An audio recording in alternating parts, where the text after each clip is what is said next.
the voice of compliance, and back again with Matt Kelly, the coolest guy in compliance, for another live stream of Compliance Into the Weeds. Matt, first of all, welcome. Hello, Tom. Good to be back here again. Matt, today we had the release of the ECI, Ethics and Compliance Institute 2021 Global Business Ethics Survey. There was certainly some very interesting information in there, but some either scary or troubling information that you were able to get out a blog post on today that we'll link to in the show notes. You want to set the stage for us on this? Yeah, sure. So this is one of those surveys that ECI puts them out, I think, every 3 years. Definitely worth a compliance officer's time to give it a read and see what is in there. It is an expansive survey of employees' observations about ethics and ethical conduct offices in their workplace. This time around, they surveyed, I think, 14,000 people across 10 different countries, the United States, China, India, France, Germany, the UK, Mexico, and probably others I'm forgetting. It takes a deep dive into issues such as, do you witness ethical misconduct in the work? Do you report it? If you report it, do you feel retaliation? They try and split it up between entry-level or lower-level employees, mid-level managers versus senior executives. That's good cross-reference to look at as well. And what jumped out at me this year, so this year's report is based on survey data collected over the summer of 2020, when the pandemic was in the full swing, and the questions were along the lines of, what have in the last 12 months? So if you're asking that in like July or August of 2020, there's certainly a lot of pandemic experience in that last 12 months. The things that jumped out to me were that within the United States, a record number of employees said that they felt pressure to cut ethical corners on the job. And a record number also said they had reported misconduct, that they suffered some sort of retaliation. And those numbers, not only are they at records amounts, but the numbers themselves were pretty much double what they had been in the pre-ECI survey from 3 years earlier, data collected in 2017. So neither one of those things is good. They probably are tied to the pandemic, and we can talk about some of the other things in the report as well, but that's the headline stuff that's going on. There's a lot of pressure, both in the US, and I should say those trends also are true to a lesser extent for all employees globally across all 10 countries that ECI studied this time around. Matt, in addition to that specific finding that you highlighted in your report, frankly, I thought the key insight you brought was it's not the pandemic, it's change. And yeah, admittedly, the pandemic is the biggest change perhaps in our recorded lifetimes from the working environment, but it's really organizational change. And although we'll certainly talk about some of the changes from the pandemic, I really felt like that insight is going to help drive insights to compliance to respond to this going forward. So kudos on really pointing out it's not the pandemic, it's really organizational change. Well, but the go ahead. I was going to say, I'll give the listeners some statistics to show what we mean here by that gap, because I thought it was great for ECI to call that out. Do you feel pressure to cut ethical corners at work? That's the question. For businesses that experience no organizational change, who you are, that you've none during a pandemic, I don't know. But for those who said they have not experienced any organizational change, 17% had no, or they're feeling pressure to cut corners. That you are 17. You have experienced at least one big organizational change. That number jumped up to 43%. So from 43, just by having some sort of organizational change.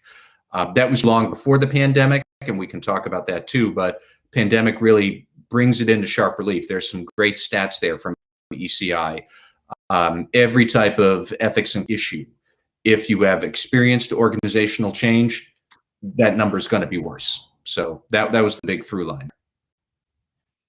What you speculated on some of the potential changes in the COVID era and focusing on working from home. Could you explore that a little bit? Well, like yes and no. So let's say everybody is working from home. Now that's going to be a big organizational change. I would say then compliance officers might want to zoom in on how has that change affected our internal reporting. Are you getting fewer reports submitted? And if you are, well, is that because employees, like physically, they see fewer of misconduct because they're not with their employees, their coworkers, see what's going on? Or are they reporting for incidents because they're fearful for their job? And maybe they are seeing it, but they are reporting it versus they're not even seeing it because they're not next to their coworkers.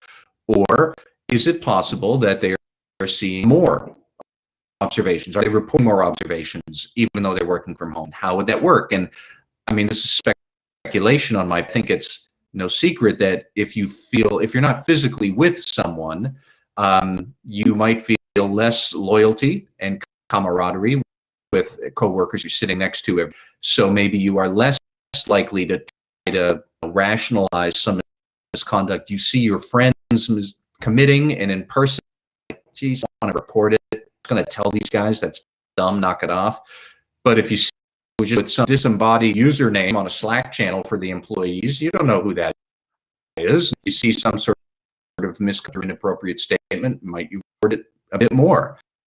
What the answer to any of those questions are. All I'm saying, clearly, that is one example of a workforce change.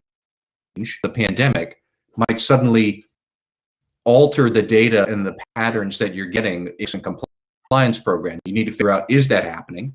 If it is happening, why is it happening? And that's the sort of thing that the point that ECI really underlines for compliance officers about how urgent it is to understand how the pandemic and the changes thereof, how it's affecting the of your ethics program.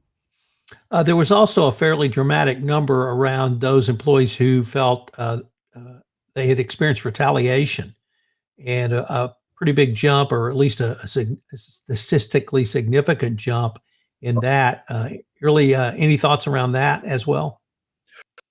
Well, so that went from 44 to 79% between 2017 and 2020. So that's a big jump, nearly double. I should stress that the question is if you believe suffered retaliation for speaking up. And there are employees who might believe they are being retaliated against when they in fact have not, or they are misconstruing some action when in fact it really wasn't anything personal, it wasn't retaliatory. On the some of them definitely, I'm sure, suffered retaliation. Now the question comes back as to what that is. Not entirely sure. There are some interesting statistics, and if you bear with me, see if I can pull up some of the examples of what the retaliation was. Where is it here? My supervisor intentionally ignores me. Others are intentionally ignoring me. Personal items were stolen from me. That rose from 11% 3 years ago to 18% now. Actually, so what fell was other employees intentionally ignoring me or differently. That went down, I think, from 24% to 25%. Unfavored work assignments, that's another one. And differences with among countries. In fact, India was one where I think 90% of Indians who reported misconduct said they then subsequently felt retaliation. I think some of that might have to do with the tolerance of or the willingness of managers to engage in retaliation in probably countries that are more corrupt, and certainly China and more corrupt than most. We still have to deal with that sort of corruption issue. So a lot of data there that could help the compliance officer think through, where are my operations? If this is what people are reporting in those countries, how employees perhaps being affected along similar lines, and then match up your specific compliance program, your anti-retaliation protocols, your whatnot, are efficient or not. There's some pretty good benchmarking data here, I think, help people understand they might want to try to enforce some parts of their program more than others. So one of the interesting thoughts I had about this is it seems to run parallel with the findings we had around fraud and the ACFE's December report about increase in fraud. We've had the opportunity to have our colleague Jonathan Marks talk about that in the context of the fraud pentagon and the fraud triangle on everything compliance, but certainly the pressure seems to be increasing on employees. Obviously, we had the former head of KPMG in the United Kingdom was very explicit about the pressure he put on employees. Others of the big four are also being looked at for putting that type of pressure on. Is it really pressures being put on senior managers and they're just pushing that down, or is the economy, or is it something else? Actually, that's a good point. It's, I think, a little bit of both. I mean, I'm sure the economy and uncertainty is a big driver of this, but EC also, like I said, had split out some of these answers depending on your seniority level, and across the board, more senior managers were more likely for these sorts of distressful circumstances than level employees. So senior executives were more likely to feel pressure to ethical corners. They were more likely to feel retaliation. They were more likely to observe troublesome conduct, and then lower level employees were. Now, also for both groups, they were reporting all of those numbers in 2020 than 2016, but in particular, more senior level managers really seem to be suffering a lot of the pressure here and experiencing the adverse events and circumstances we would not to see. I'm not sure how much I can say why that is. I mean, to me, it feels obvious that the higher up you are, the more you feel to meet performance, the more responsibilities you have, the more you don't want to let down people. And, you know, if you are some entry-level person in their early 20s and you lose your job, that's not fun, but that's life. It happened to me. As opposed to if you're somebody in their mid-50s with a lot at stake and you've got a mortgage and family and whatnot you're trying to support, you will more pressure to succeed or to not fail. And you know, it's a different circumstance. So maybe that's one of the reasons why. I don't know exactly, but yet again, it is something that can, the gravity of this can be for thought for compliance officers as you to see what that big data says for all businesses and all people. How does that actually work at my own particular organization? What am I going to do to run to it? It's a lot of good data here to help you think those things through. You got a couple of ideas that I want to see if I could pair together and maybe have you get your comments on. The first was you said an immediate response from compliance is to sharpen your risk assessments so that you might be able to anticipate some of the problems. But then you also pointed to the 2008 financial crisis as perhaps a lesson in history or a historical point that we could look to see where companies might be going and where compliance needs to respond. I was wondering if you could maybe tie those two together and help compliance officers understand what they can do with a risk assessment to help proactively or prevent some of these issues from becoming full-blown legal or ethical violations. Well, I think it feels right and the data show statistically in the E report that companies going through large organizational changes of more trouble with ethics and compliance behavior. I'm sure that is because when you're in a state of upheaval and people might be insecure about their own jobs, they might just be confused about what they're supposed to be in roles that nobody actually expected or they may be suited for. If you've done restructuring or a merger or something like that, people might be in the roles, they might not be experienced, they might not be trained. So compliance comes fat. Plus, if you're just chucking a lot of institutional practices and knowledge out the window because of some big need for organizational change, that can lead to distress as well. So my whole point was that compliance officers should really appreciate that dynamic. The more big organizational stress you have, the more you, the officer, have to be to, how's this maybe going to make my compliance program go sideways? And then start thinking through, what are the organizational changes happening? It's funny because we're at this 1-year anniversary of the pandemic, kind of into a tailspin. And a year ago, I would have thought economic disaster was at hand. And for a lot of businesses, that has not happened. For a lot of businesses, they endured a really difficult few months. They recovered in the second half of 2020. A lot of businesses are great right now. A lot of businesses are taking it square in the teeth. They're not exactly sure when they're going to come back. So you have to think, how is your company going to respond to that? And an big operational level, the compliance consequences going to be for that. Now, Tom, you had also mentioned the financial crisis.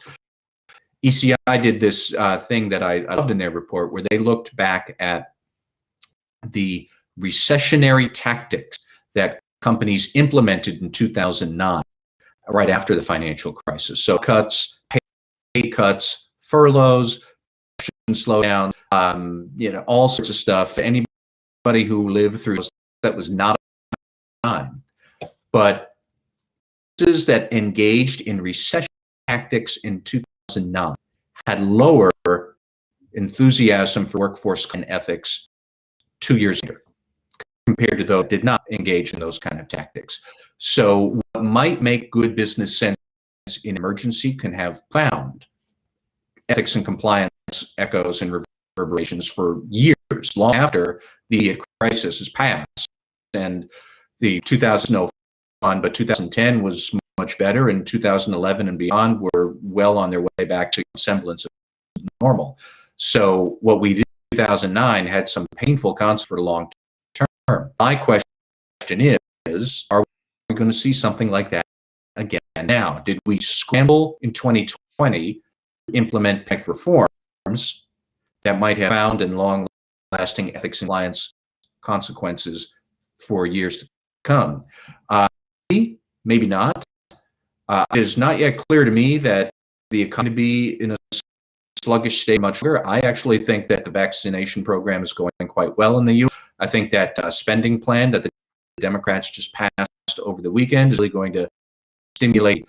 So we could see by 2022 any of economic scenarios that are very different. Any one of them could be true. Things could totally stink in 22 again.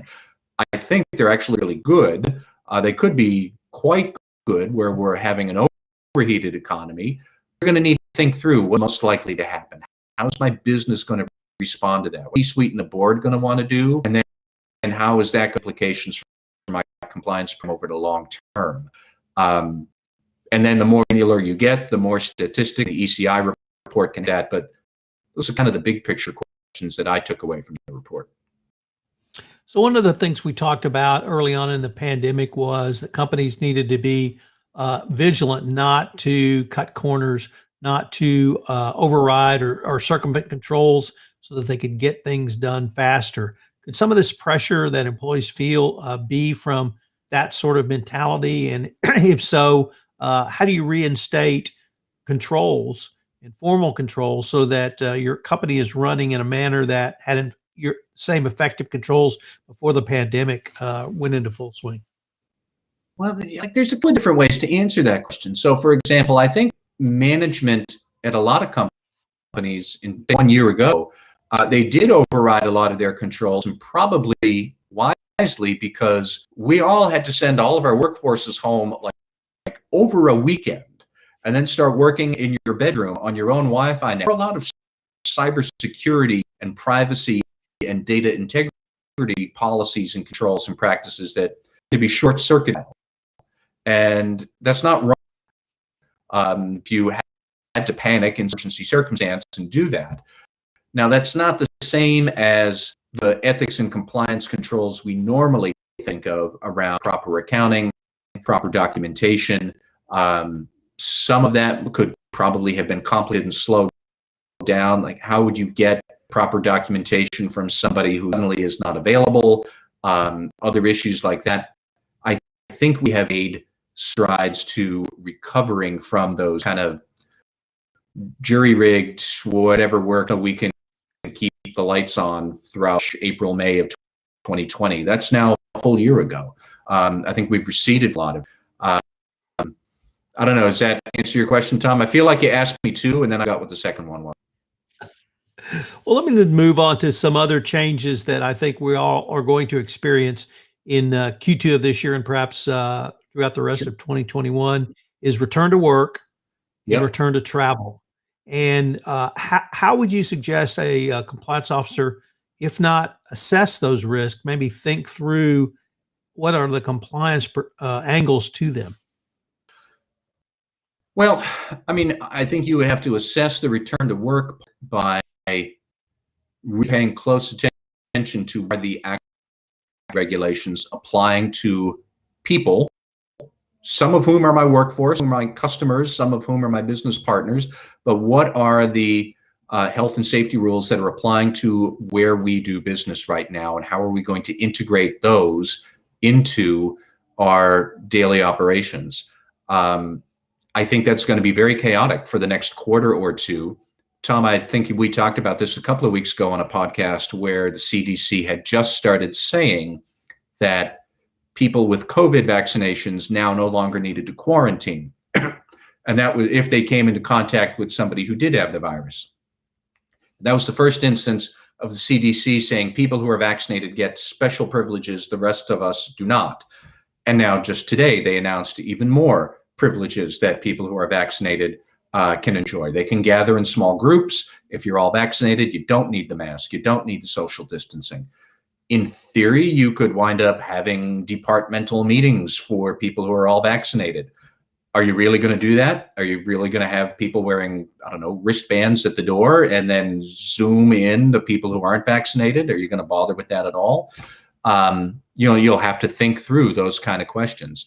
I also am very bullish on vaccines. I think the United States is doing, at this point, a great job getting people vaccinated. I think by October, we probably will have most of us vaccinated and we'll be able to meet in very large groups where you would be able to travel. But you have to think through, what can I let a vaccinated employee do? What can I compel a non-vaccinated employee to do or not to do? Is it going to be worth the fight? Am I really going to compel employees to get vaccinated? Legally, you can. Practically, that might not be the best idea. But it's a lot of stuff that is probably outside the comfort zone of most compliance officers, probably outside the comfort zone of most people. I've never been through a pandemic before in my life. You have to think through working with HR, working with your maybe procurement team or your travel office, if you're actually large enough to have one for your workforce, how you're going to get all that done. And it might wind up being a bunch of temporary things if most of us are vaccinated and life is kind of sort of back to normal by October.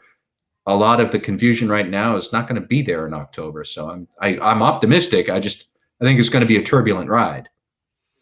Martha, I'm going to give a shameless plug here because I'm interviewing Pat Harned for a 5-part podcast series on the GBES next week. And there's really a lot of information in there. I hope our compliance community will take the opportunity to read the entire report because it has historical references. It talks about high quality programs. It talks about moving towards those, and it talks about the specifics of the survey.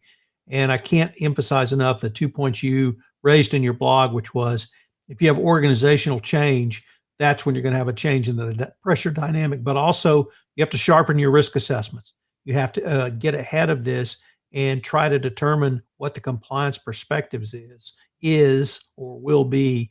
And so I hope our colleagues will take a couple of those messages to heart and really utilize this report to help them prepare for the rest of 2021 and beyond. I agree.